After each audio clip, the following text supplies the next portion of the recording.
Bien, mes chers collègues, nous allons commencer nos travaux. Je salue le président du gouvernement ainsi que les membres du gouvernement présents, mes chers collègues, bien sûr, l'administration et les publics. Et je vois qu'une délégation du Sénat coutumier est aussi présente dans l'hémicycle. Je salue M. Luc Wema, le nouveau président du Sénat coutumier, ainsi que les autres représentants qui sont là, M. Tonia, le grand chef Zéoula, M. Meurheureux et M. Vaquier, ainsi que le public. Dans le public, j'aperçois M. le président du CNDPA. Bienvenue donc cet après-midi dans l'hémicycle. Donc nous avons un certain nombre de points à l'ordre du jour que nous devons donc traiter, et je vais donner la parole à M. le secrétaire général pour procéder à l'appel. Merci, Monsieur le Président. Madame Arly est absente et a donné procuration à Madame Ponga. Madame Ayawa Yari est absente et a donné procuration à Monsieur Goa. Monsieur Breténier. Présent. Madame Brizard est absente. Madame Delay. Madame David. Monsieur de Grélan. Madame de Tex est présente. Monsieur Jaiwe est absent. Madame Doniguian-Panchou. Monsieur Douy a donné procuration à Monsieur Uregei. Monsieur Dounéot est absent et a donné procuration à Madame Eurissouké. Madame Eurissouké est présente. Madame Faléla Baki.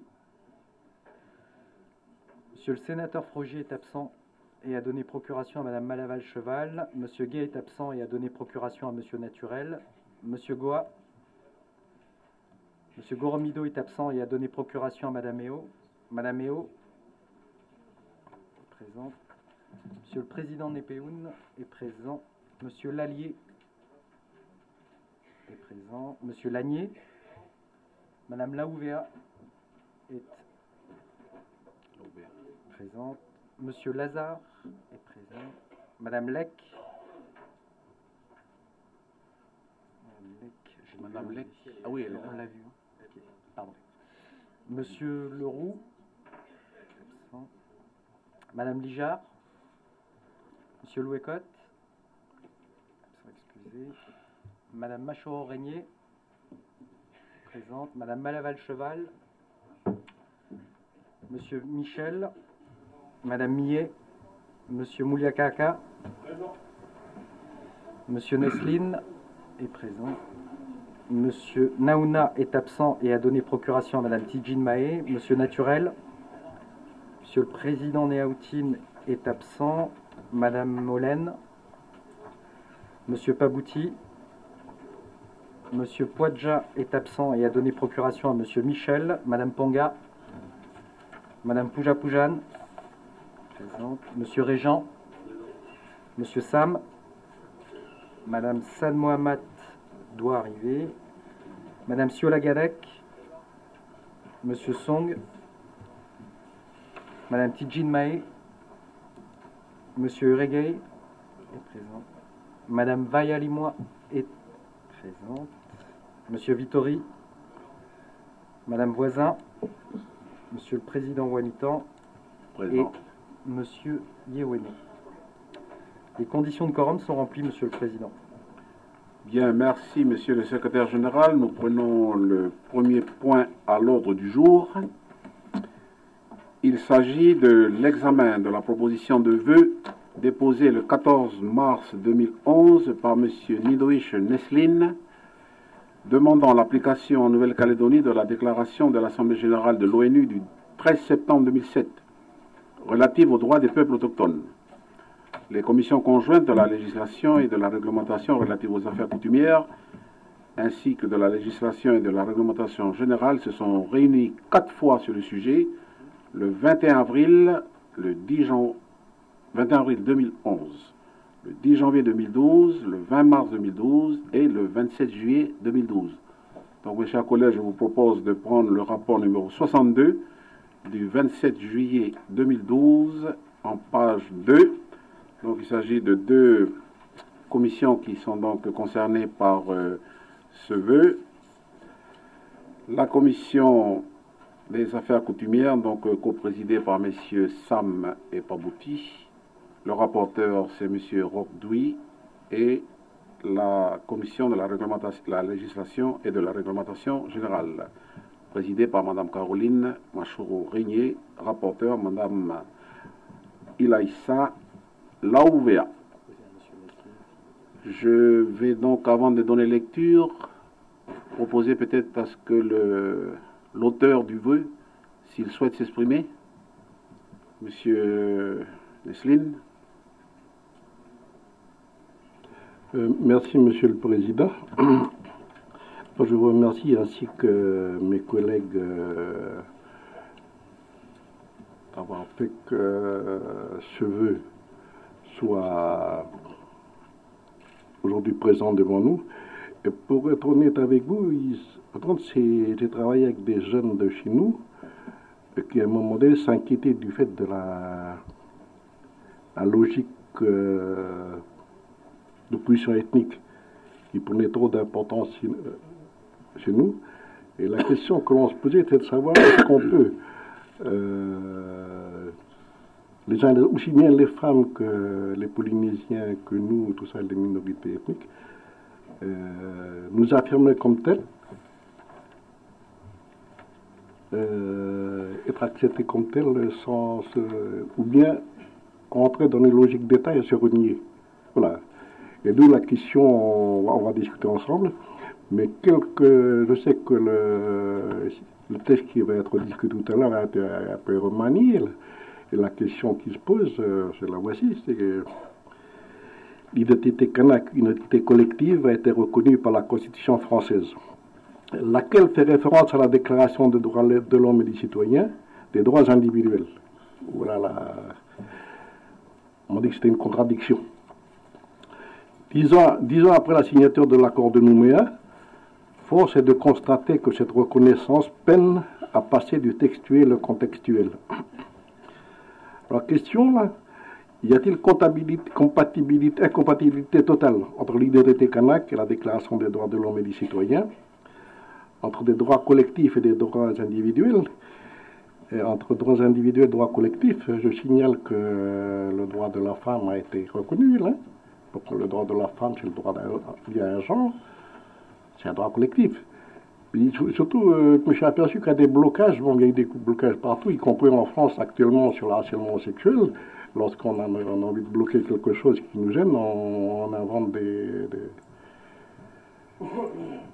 pitreries juridiques. Là. Et je me suis posé la question, mais les droits de l'homme, c'est quoi? C'est quoi en fin de compte? Ainsi que des jeunes juristes et des jeunes intellectuels de chez nous. Et ensuite, en suivant l'évolution dans l'histoire de cette déclaration de l'homme, la question qui se pose est comment articuler aujourd'hui identité kanak, une identité autochtone, et déclaration des droits de l'homme dans la perspective d'une souveraineté partagée entre toutes les communautés de notre pays. Et là, il y a deux choses qui ressortent, c'est le décalage entre le textuel et le contextuel, et puis la découverte qu'en fin de compte, le droit de l'homme est un droit éclaté, hiérarchisé. C'est des gens chez nous qui l'ont découvert, et ils sont soutenus en cela par des juristes de renom mondiaux, que je vais expliquer tout à l'heure. Alors, décalage entre le textuel et le contextuel. Ce qui est certain, c'est que la présence des droits de l'homme, la défense des droits de l'homme, a rarement été évoquée lorsqu'au cours de l'histoire, la dignité de la femme, de l'homme de couleur et celle des pauvres étaient niées. Et qu'aujourd'hui, les séquelles de cette utilisation de la Déclaration des droits de l'homme comme alibi de domination fait encore obstacle à l'application effective, tant ici qu'en Europe et surtout en France, des droits de la femme, des droits autochtones et ex-colonisés et ceux des travailleurs. Premièrement, concernant la condition de la femme française. En 1793, Olympe de Courges avait été guillotinée parce qu'elle avait osé présenter une déclaration des droits de la femme censée faire équilibre à celle édictée en faveur de l'homme. La déclaration des droits de l'homme date de 1789. Il a fallu attendre plus de 150 ans pour qu'en France, à partir de 1944, les Français aient le droit de voter.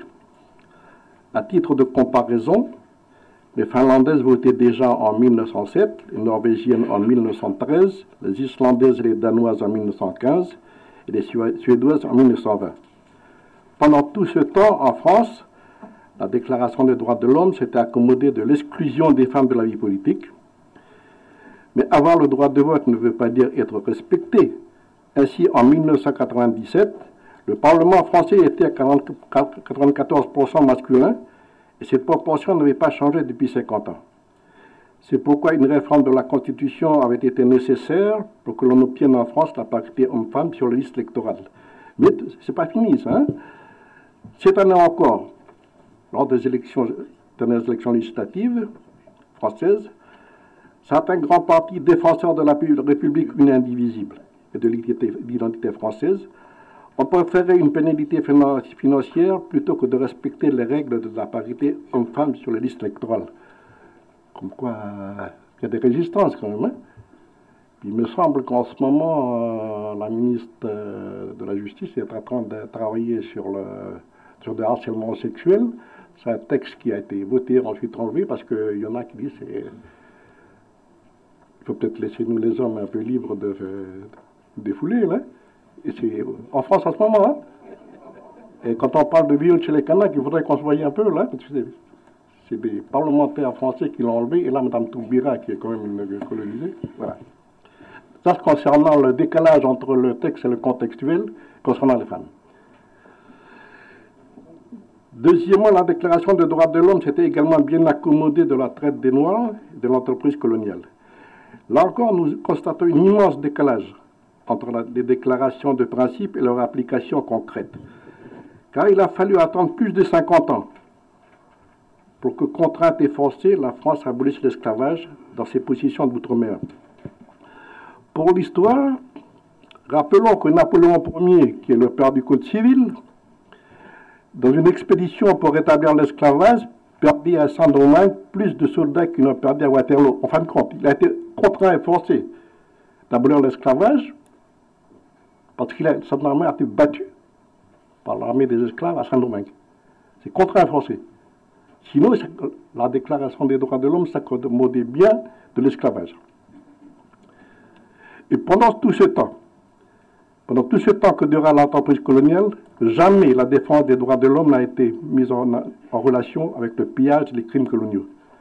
Même au lendemain de la Deuxième Guerre mondiale, lorsqu'en reconnaissant de leur participation à la libération, Charles de Gaulle offrit la liberté aux colonisés, l'obtention du droit de vote en leur faveur ne suivit pas automatiquement la suppression du régime de l'indigénat et le droit de circuler librement.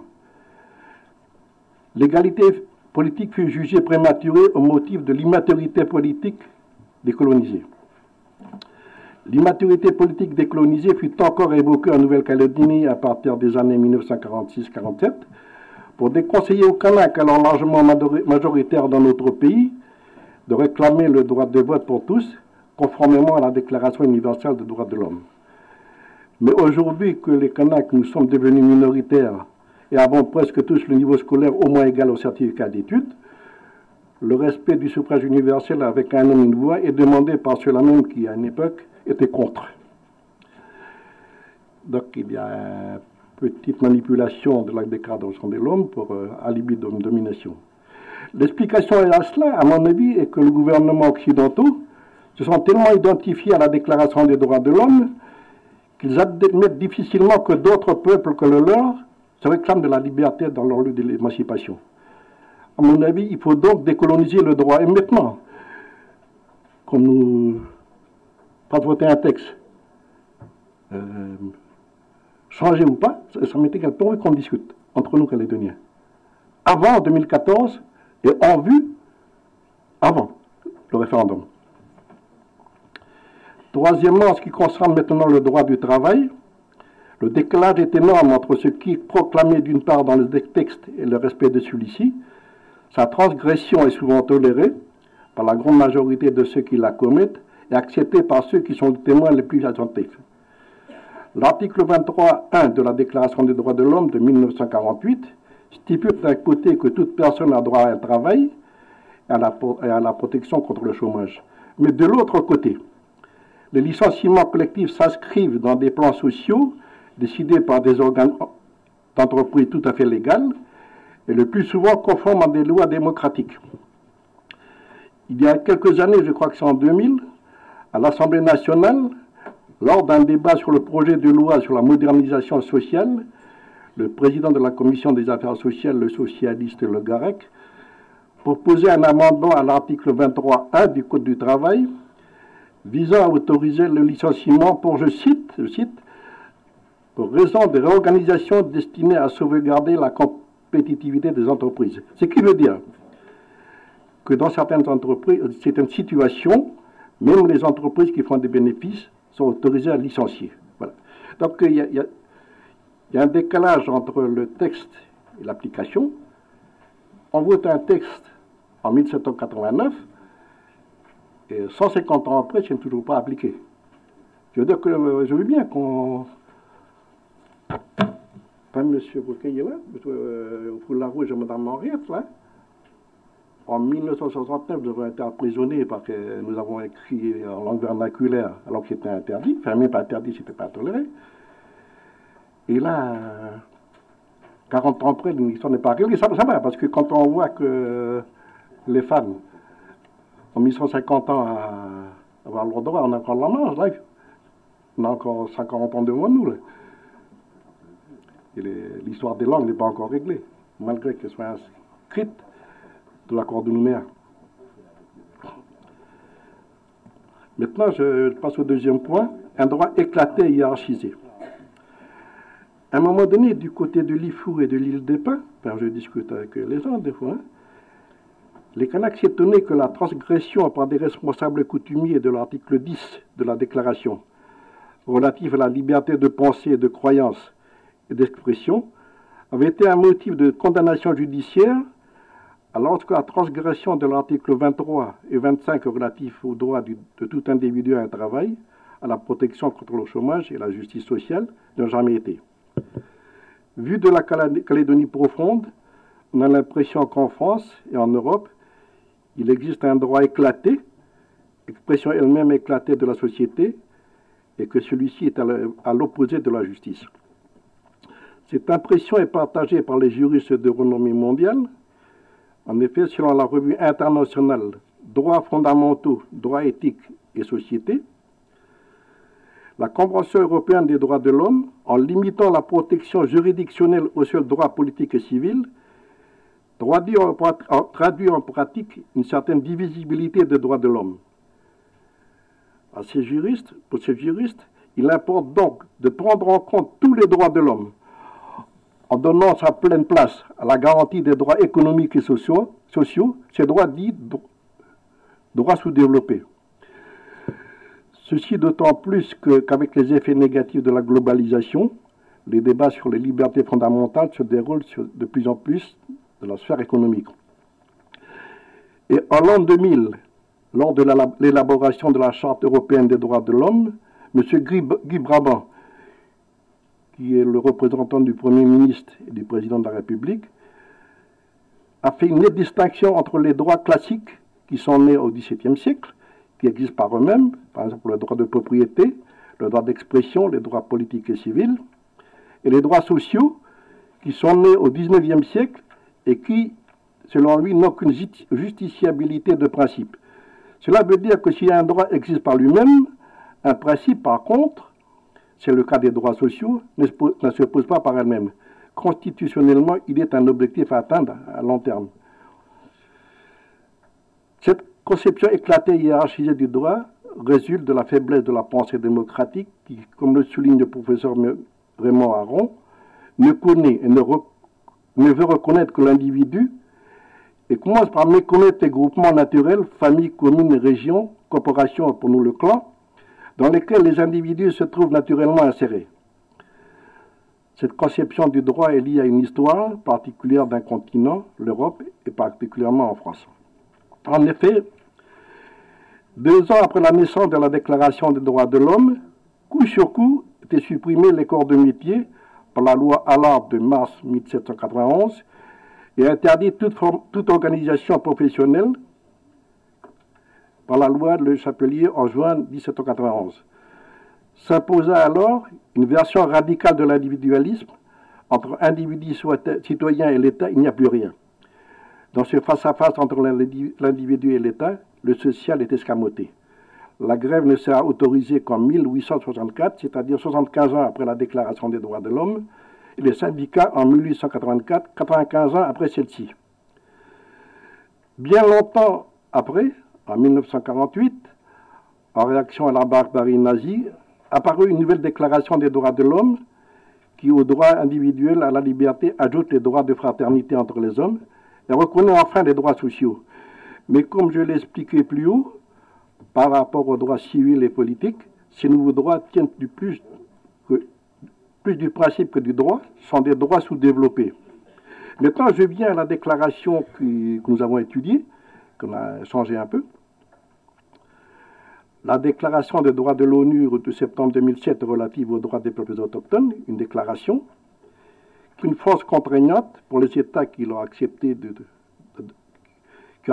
les adopter, mais s'apparente plutôt à un registre d'intention d'un principe moraux. Ce qui revient à dire que la motion relative aux droits autochtones, s'il est voté aujourd'hui, intégrera la hiérarchie des droits de l'homme dans la même sous-catégorie juridique que les droits sociaux, le droit au travail, le droit à un logement, le droit à la protection contre le chômage, les droits culturels, le droit de vivre dans un environnement sain, c'est-à-dire des catégories de droits dits sous-développés qui concernent, à mon avis, la majorité des Calédoniens de ce pays, toute origine confondue, et qui constitutionnellement sont inférieurs aux droits dits bourgeois, le droit de propriété, le droit d'expression, le droit politique et civil.